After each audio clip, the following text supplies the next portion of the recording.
Welcome to the OurSay All About Families Forum. Now, late last year, members of the public were invited to ask Federal Minister Jenny Macklin what her department could do to further assist Australian families on the website oursay.org. The All About Families Forum received over 5,000 votes spread across 112 questions. Today we're presenting the 4 questions which received the most votes to Minister Macklin for response. Minister, thanks for joining us today. My pleasure. Now, you've got quite a broad portfolio. Could you please tell our viewers what it is your department does? They do an enormous range of things for Australian families, and so touch the lives of millions of people. Probably the way people feel it the most every fortnight is through their family payments. So this is money that goes straight into the bank accounts of many, many millions of families to help them with the costs of bringing up their children, help them make ends meet. So that's the biggest part of the responsibilities that I have and my department has. But then we have a whole range of specialist support areas. So for children with a disability, for example, we have a great new program called Better Start, and that provides support to families with little children with different types of disabilities, and a similar thing for little children with autism, where we have playgroups and other forms of financial support so families can get the sort of specialist support they might need with their children. I'm also the Minister for Indigenous Affairs, so of course I have big responsibilities for families of Indigenous backgrounds, and that might be making sure that we run a whole range of different supports for Indigenous families, ranging from making sure they've got antenatal care through to making sure the kids are getting to school and getting the best education. So it's a very wide-ranging portfolio. Most recently, we've just introduced an extra financial support for families, and that's called the School Kids Bonus, and that's a way that we're providing extra financial help for families. One of the biggest new things that I introduced as a minister was Australia's first national paid parental leave scheme, and of course that's been great for mums and dads, and most recently we've just extended it to be specifically for dads, so dad and partner pay started on the 1st of January. Now, I'd like to get started with our first question from Kate Strome. Kate is the Executive Director of the organisation Siblings Australia. Kate's question received 331 votes. Here it is. Hello, Minister Macklin. I'm Kate Strome, the founder and director of Siblings Australia, an organisation that attempts to support brothers and sisters of children with disability or chronic illness. I grew up with an older sister with cerebral palsy, and whilst there was a lot of love in our family, there was also a lot of stress. And it took me many years in my adult life working with therapists to understand and accept the different feelings of grief, guilt, embarrassment and fear. And I really wish I'd been able to access support much earlier. Since 1999, I've had contact with thousands of parents, siblings and professionals who all talk about similar sibling experiences, but there's a huge gap in services still. So my question is, what could you do to ensure that this group of vulnerable children is recognised within government policy and also supported through a national initiative? Thank you. Thank you, and I do think it's a great question because you're dead right. So many siblings, and I have to say parents of children with disability also understand that siblings really need that extra attention, extra care and support. One of the great initiatives that I've seen really work for young people is something that we provide funding to Carers Australia for, and that is support for young people who are carers themselves. So they may be in a situation like yours, or they may be actually providing care to one of their parents, and there's ways in which we provide financial support to those young people so they get extra mentoring, for example, to make sure that they get extra help while they're at school. We have a conference, and we've had a couple of occasions when these youngsters have all come to Canberra and have come to talk to me about how important it is that they have the opportunity to come together and share their own experiences of what it's like to be a young carer. As you'd be aware, the other big initiative the government's working on is the National Disability Insurance Scheme. And what we have to do as we develop the Disability Insurance Scheme is make sure that we think about the needs of carers, and I think thinking about the needs of families, siblings of children with a disability, these are all going to be critical as we develop the National Disability Insurance Scheme. Yeah, and Kate makes the point that that's having a strong sibling relationship and supporting that that sibling can have better mental health benefits for both children. So that, you know, I guess can lead to long-term savings.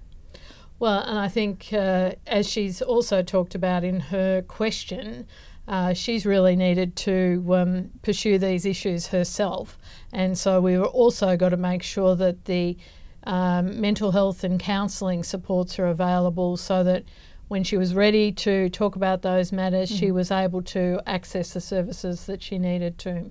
Now, next question is from Tyrell Moore, a sole father from Victoria. His question had 187 votes, and I'm going to read this question to you now. In 1997, the proportion of single-parent households headed by a lone father was 12%. In 2006, lone father households were at 13%, which is approximately 86,000 people. And by 2010, lone father households grew to 15%. The needs of children in single-father families are the same as the needs in any family throughout Australia, and I would like to know why specifically designed services are not being provided for these families and their children. I speak to fathers regularly who are in care with their children or in men's shelters with their children who want to find suitable accommodation for their families.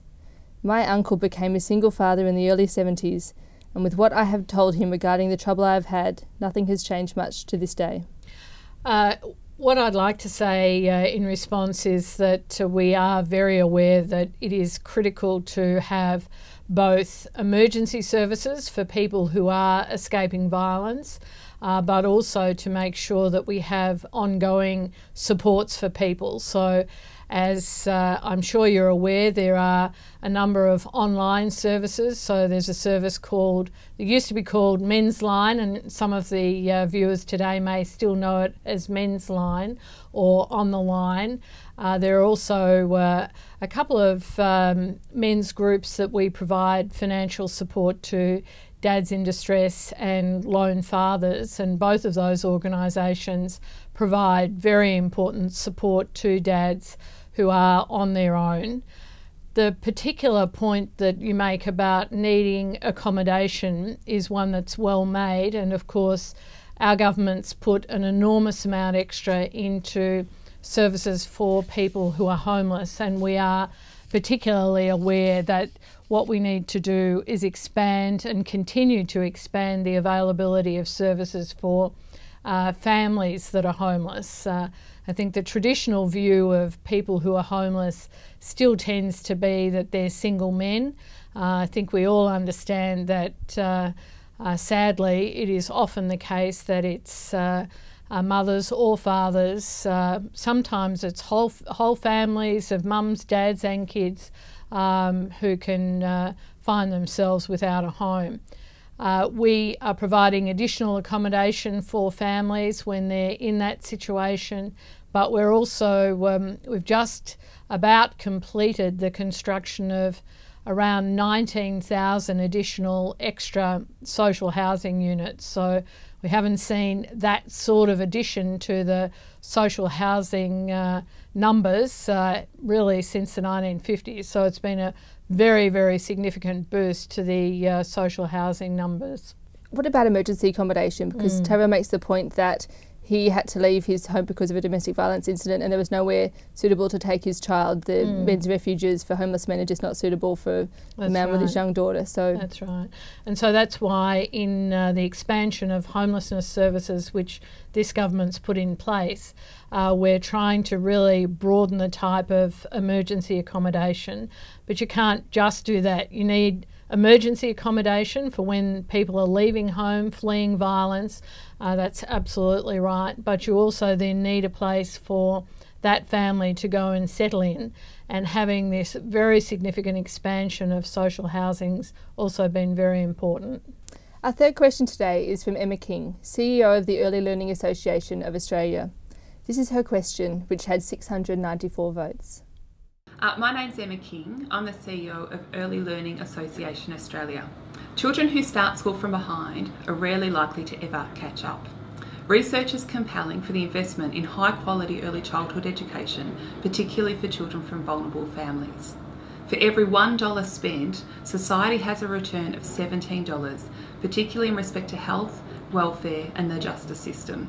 This investment offers the federal government a strong and a hope-filled return with a far more engaged community. Early Learning Association Australia's focus is to ensure that all Australians have the opportunity to maximise their potential through participation in early years programs. We want the very best for every Australian child and their family, irrespective of their circumstances. We're keen to work with the Minister to provide every family with access to appropriate prevention and early intervention services. Minister, what will the federal government do to ensure these early learning opportunities are provided to everyone who needs them? I couldn't agree with you more about the importance of early learning. I think anybody who's been a parent understands that from the minute their baby is born, they start to learn. And so anything that we can do to make sure that those early learning opportunities are enhanced will help that baby learn and grow. So as you're aware, one of the best things that we did was make sure that parents were able to decide to stay home with their newborn baby. So the introduction of Australia's first paid parental leave scheme meant that for the first time, especially lower and middle income women who didn't have their paid parental leave provided by their employers were able to have 18 weeks at home with their newborn baby. I think we all understand from the research that early bonding is just so critical to a baby's development. And of course, just recently, on the 1st of January, we also started dad and partner pay. So 2 weeks for new dads and partners to be able to stay at home with their newborn babies. And just since then, we've had around 6,000 dads claim the payment. So it's terrific to see so many dads getting in and getting involved with their newborn babies. As you'd also know, the other big commitment our government has promised and by the middle of this year will have delivered is to make sure that there are enough places right around Australia for every 4-year-old to go to preschool or kinder. And with my Indigenous Affairs hat on, we were very, very pleased to announce that we'll meet that target in remote Australia this year as well, so that little Indigenous 4-year-olds out in some of the most remote parts of the country are getting that extra support. Some of the other areas where we're also providing extra help for little children is the program that has the name Hippie, which is all about making sure that mums or dads can spend very good time with little children, so before they go to school, learning. And so we've just expanded that program. We, through my department, also have the Family Support Program, Communities for Children, lots of different initiatives, playgroups that we support,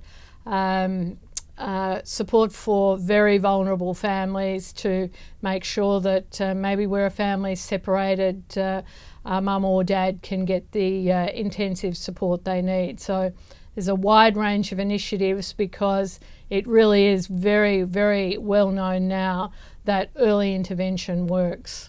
It does seem there have been quite a few improvements in this area, which is fantastic, but they do still seem to be very fragmented and inconsistent around Australia. Victoria's early learning system seems to be one of the best, with a lot of places available and really good outcomes.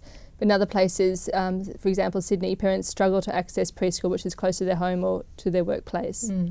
That's exactly right. That's what we confronted when we came into government 5 years ago, was a system where in some parts of the country, Victoria, Tasmania, you've got very good access to early childhood or preschool education. That's why the Commonwealth stepped in and said, this is not good enough. We want to make sure that right around the country, if you're a 4-year-old, you should be able to get access to preschool in the year before you go to school. So from the middle of this year, there will be a place for every 4-year-old. Now, our final question today is from Dr. Simon Crouch. His question received the most number of votes of all questions today at 964. Here's Dr. Crouch. Hello, Minister. My name is Simon Crouch, a gay dad with twin boys, and I had the most popular question in the All About Families forum on OurSay. My question to the panel is as follows. Despite the 84 amendments to Commonwealth law that passed through Parliament in 2008, there are still many areas where families with same-sex attracted parents encounter barriers, including legal parentage, access to inclusive services, marriage equality and education. How are you working to ensure that children with gay, lesbian, bisexual, intersex or transgendered parents are treated equally and equitably across all government policies? Thank you for hearing our question and our thoughts, and we look forward to your response. Thank you, and you'd be aware that with the introduction of dad and partner pay, the partner part is recognising that there are gay and lesbian parents who are going to be able to benefit from this terrific new initiative, and I'm very pleased to know that there are partners in that circumstance who are benefiting already. You'd also know that for me personally, I do support marriage equality, and like you, was very disappointed with the vote in the federal parliament recently. I think it's a matter of basic human rights that if people love each other and they want to get married, they should be able to. We are very pleased that we changed the 85 pieces of legislation. It did take a Labor government to do that. A lot of it was in my own portfolio to make sure that social security arrangements were equal, so that people were treated equally. But of course there were so many other areas that have been so important to gay and lesbian couples, superannuation for example. So I couldn't agree with you more. I think it's absolutely critical that in each of the areas of public policy that we're responsible for, that we continue to pursue equality. Now, after speaking to Dr. Crouch, she tells me that sometimes it's as simple as the paperwork that couples are presented with discriminates against their families or doesn't acknowledge that their family type, and this makes them and their children feel out of place. Do you think your department could do more to kind of carry those philosophies through all paperwork and institutions to just acknowledge that there are many types of families these days? Well, that's really why we had 85 pieces of legislation changed, because there were so many areas where people weren't being treated equally. It's why we use the language dad and partner pay.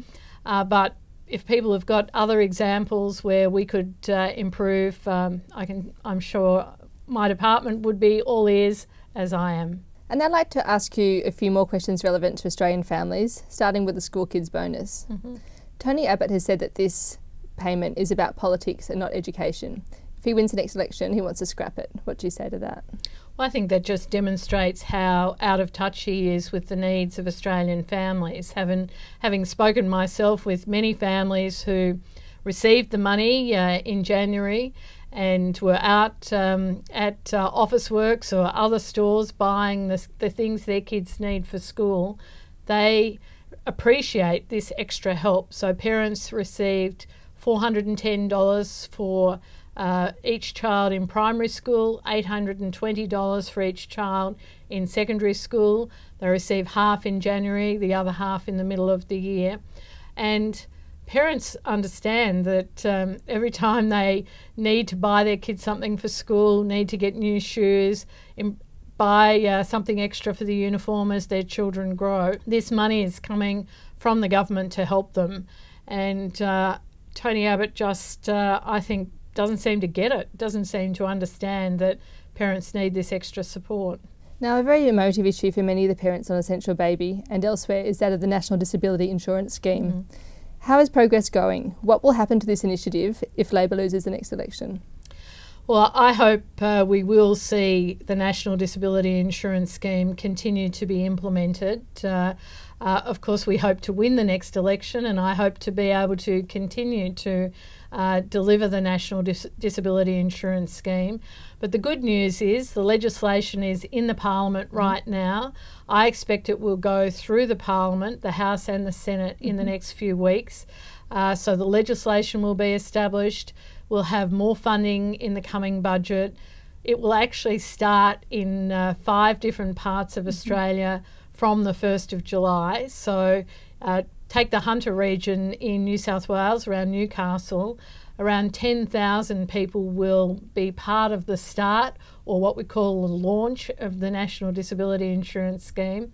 And I was just up there a few weeks ago meeting with different families who just can't wait, who are desperate for improved respite services, desperate for people who will actually sit down with them and plan to make sure they get the services and support they need. Now, just one final question in regards to the Royal Commission against child abuse. Do you have confidence that despite the broad scope of the inquiry, that individual prosecutions will be able to be made and that justice will start to be served sooner rather than later? Well, of course, it's not for the Royal Commission to decide on prosecutions, but what's very important about this Royal Commission and what the survivors and victims of child sexual abuse say to me is that this is the opportunity for them to have a place where they can tell their story, where they have a chance of getting the justice that they feel they have never received. So this Royal Commission, of course, is only just starting. We've announced the terms of reference in the beginning of January. The Royal Commissioners have now been in place for a month or so. They are just really getting all of the preliminary work done. People will be able to come and present to the Royal Commission. We have legislation in the Parliament at the moment that will enable, assuming it goes through the Parliament, which I'm sure it will enable the individual commissioners to hear representations from victims or survivors individually rather than the whole group of 6 commissioners having to sit together. So we hope that will mean many people right around Australia will be able to tell their stories and, of course, get across to the Royal Commissioners both what happened in the past, but also the ways in which we can change laws or practices so that we can do everything possible to make sure that this doesn't happen again. Thanks very much for joining us today, and thank you, Minister Macklin, for joining us. Thank you. And we look forward to working with you in the future. You can comment on this video below with your feedback.